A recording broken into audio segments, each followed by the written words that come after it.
How to apply for the Walmart online careers. Hey guys, welcome back to the channel.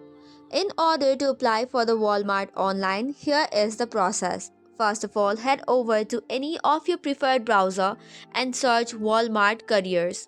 Or you can directly go to careers.walmart.com.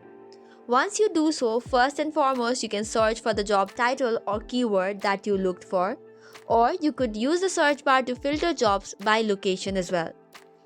Alternatively, scroll down a bit and select a job category. The different categories are stores and clubs, corporate, healthcare, technology, and drivers and distribution centers. Once you have selected the area of interest, you have to choose specific options such as Walmart store jobs or Sam's Club jobs. Tap to see all the current openings to view the available positions. You can use the filters such as by brand, employment type, salary per hour pay to refine your search. Choose the desired position and tap on Apply Now button. This way, you have to agree to the terms and conditions to continue.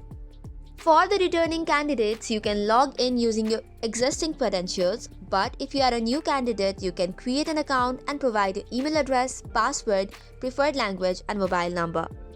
Next step is to complete the application form for the job and you can submit your application. So this is all for today's video. For more such contents, do not forget to hit the like and subscribe button. Thank you and keep watching.